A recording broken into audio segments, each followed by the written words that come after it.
Tiempo de pensar en el futuro que vendrá, tiempo de pensar en hacer números, en afinar la puntería, en afinar el lápiz también, ¿no? Y qué mejor que escucharlo a nuestro hombre que se puso de moda a partir de que comenzó esta columna, Marcelo Viso. ¿Qué tal, Marcelo? Buenas noches, Héctor, y buenas noches a todos, por supuesto. La relación, la visita de Macri a Trump, es el regreso de las relaciones carnales con algún propósito, fue una reunión que nucleó a dos hombres de negocios, ponemos con signos de pregunta, sí, hombres de negocios que ahora gestionan estados. De cualquier forma de que se lo mire, ¿redunda en algún beneficio para la Argentina esta relación? ¿Que sea buena? Partamos de una base. ¿Qué es lo que entendemos por esa relación carnal? La relación carnal, o el término relación carnal, fue muy utilizado en la década de los 90. Por Guido Di Tella, que era el canciller argentino, que decía tenemos relaciones carnales con los Estados Unidos. Pero ¿no? pasaba por una cuestión, en aquel momento pasaba por una cuestión político-militar. Bueno, no te olvides que eso se habló mucho después de que se hicieron maniobras conjuntas con el ejército de Estados Unidos acá en la Argentina. Sí. Más allá de que, bueno, en aquel momento el tipo de cambio, la ley de convertibilidad, el dinero ingresado por la venta de los activos estatales, hacía que la Argentina se hubiese posicionado como no está posicionada hoy. Teníamos otra visión del mundo en aquel momento y es más, hoy no compartimos esa misma visión, no tenemos la misma competitividad, ni tenemos la misma posibilidad de consumo que teníamos en aquella época. Con lo cual yo creo que pasa a ser una reunión, en realidad no es anecdótica, sino que es una reunión donde se consiguió por lo menos tratar un tema que a los argentinos como cuestión político-económica era muy importante, que era el caso de la exportación argentina de limones tucumanos a Estados Unidos. Que un presidente netamente proteccionista y empresario como Donald Trump acepte la idea de negociar algo que ya había de alguna forma decretado y brindar ya un sí a la propuesta de Macri de volver a retomar esa senda de comprar producción argentina, sigue siendo un dato de significación bastante alto. Es decir, no son muchos los países que van a comerciar. Él mismo está hablando de que va a renegociar el Tratado de Libre Comercio que tiene con tanto México como Canadá. Lo más probable es que en algún momento de su presidencia él vuelva a instar tasas aduaneras para los productos de esos dos países.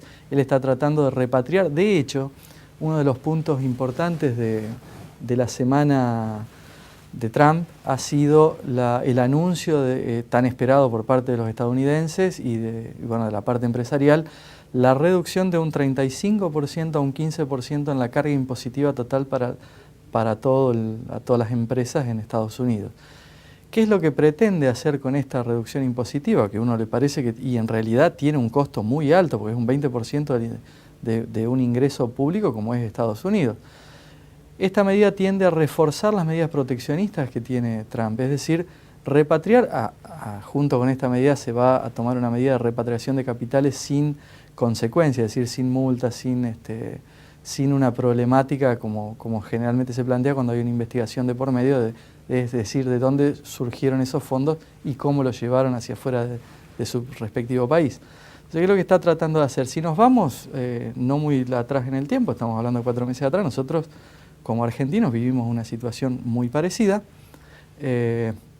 con la ley de blanqueo de capitales. La hablamos en extenso acá, analizamos los números y hoy como dato anecdótico, estamos hablando de que a partir del mes de abril, ahora entre abril y mayo, empiezan a vencer los primeros 6. Ustedes se acuerdan, no sé si la gente se acordará, cuando en algún momento charlamos las condiciones, cuando uno blanqueaba moneda extranjera o blanqueaba una determinada cantidad de moneda que no podía justificar, entre comillas, había que depositarla durante 6 meses en los bancos. Esos 6 meses empiezan a vencer a partir de abril. Va a empezar a aparecer el dinero que esa gente tenía que mantener depositada en bancos y podía extraer recién a los 6 meses.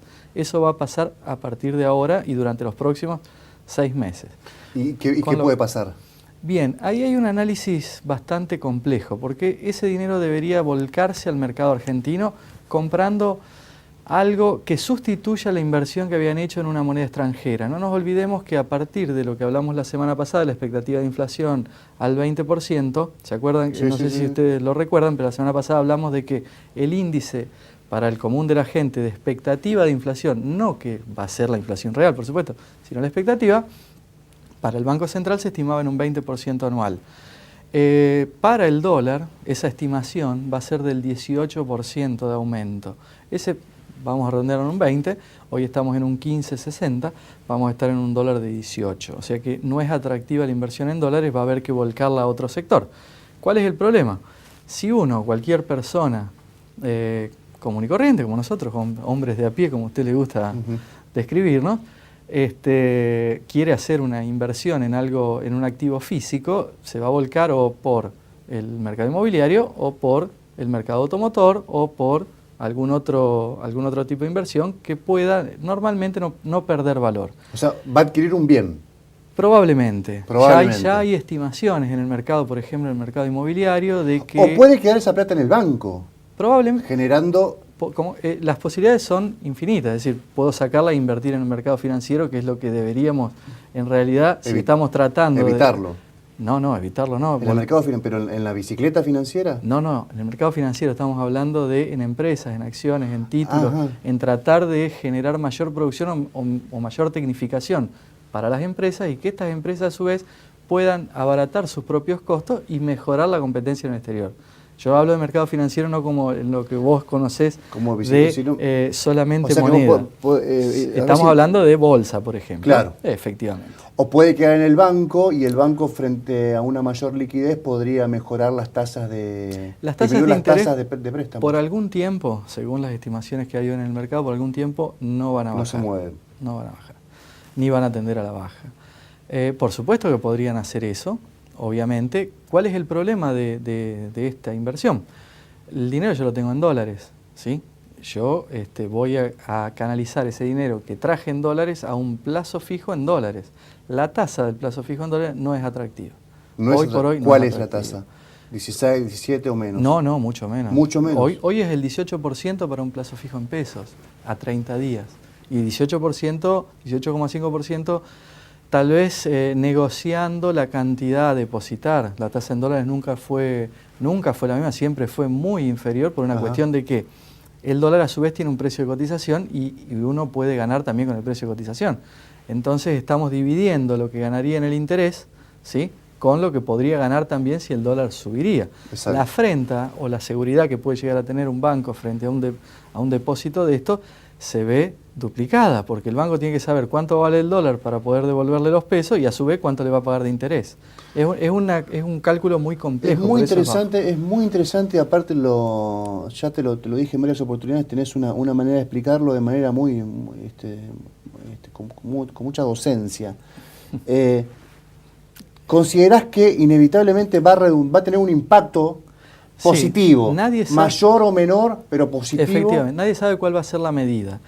El rubro inmobiliario hoy está en un techo histórico, con lo cual los valores inmobiliarios están realmente altos.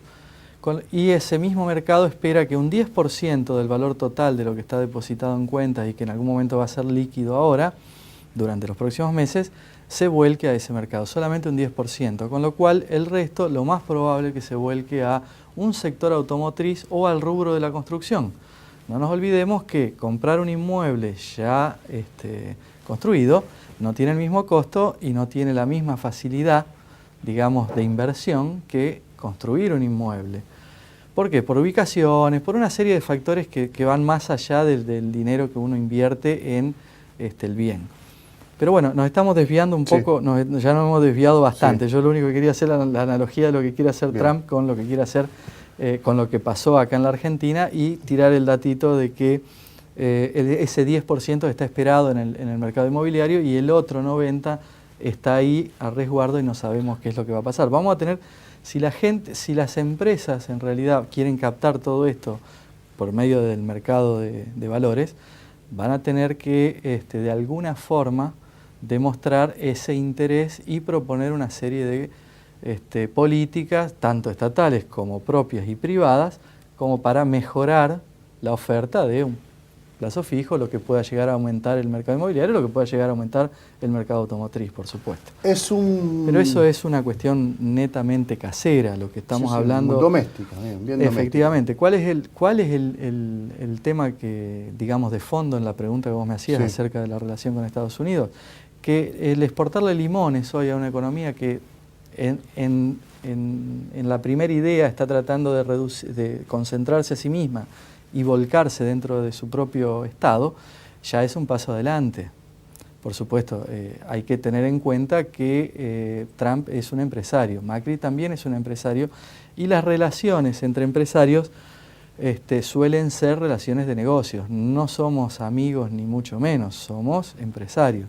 En la medida de que nosotros logremos una mejor competitividad que, por ejemplo, un país como México, vamos a estar mejor posicionados frente a Estados Unidos. No es el primer momento que la Argentina tiene negocios en forma directa con Estados Unidos. Hay países, incluso, para citar un ejemplo, Colombia no tiene una tasa aduanera para los envíos puerta a puerta como nosotros hoy tenemos con Estados Unidos. Uno puede conseguir un repuesto automotor llegando a su casa sin ninguna tasa de impuesto. Marcelo, sí, redondeando este punto que querías redondear. La charla fue de lo más cordial, hubo algunos guiños de carácter político en cuanto a los limones y en cuanto a una posible acción conjunta. No nos olvidemos que Estados Unidos es una de las potencias más importantes del mundo, si no es la más importante del mundo, y busca basamentos en todos los continentes y en todos los países donde tenga injerencia. No hablemos políticamente, hablamos económicamente. Si nosotros presentamos una mejora, por ejemplo, en las condiciones, en una reglamentación laboral completamente transparente y con algunas medidas que atraigan a la inversión extranjera, queda tranquilo que vamos a tener. Ahora, ¿qué es lo que está tratando de hacer Estados Unidos? Es atraer sus propios inversionistas de vuelta a su propio país. Esta medida le va a costar al Estado estadounidense durante los próximos 10 años un crecimiento parejo del 4%. Está bien, históricamente Estados Unidos crecía entre un 3 y un 4%, salvo los últimos años, a partir del 2009, que creció un 2 y poquito. Ahora, para hacer frente a esta medida que ha tomado el presidente, va a tener que crecer el 4%. No. Y no nos olvidemos que la capacidad ociosa e instalada que tiene Estados Unidos es del 30%. O sea, ellos tienen un 30% más para trabajar. ¿Sí? ¿Qué quiere decir la capacidad ociosa que tienen? Es decir, fábricas que no se están explotando, industrias que no tienen el 100% de rendimiento. Fábricas que pueden hacer 100 botellas, están haciendo 70. Pongámosle, ese sería el ejemplo claro. Ellos pueden utilizar ese 30% para seguir creciendo. No quiero llegar apurado a la última parte. ¿Podés comentar en 5 o 6 minutos la situación de Sancor? Sí.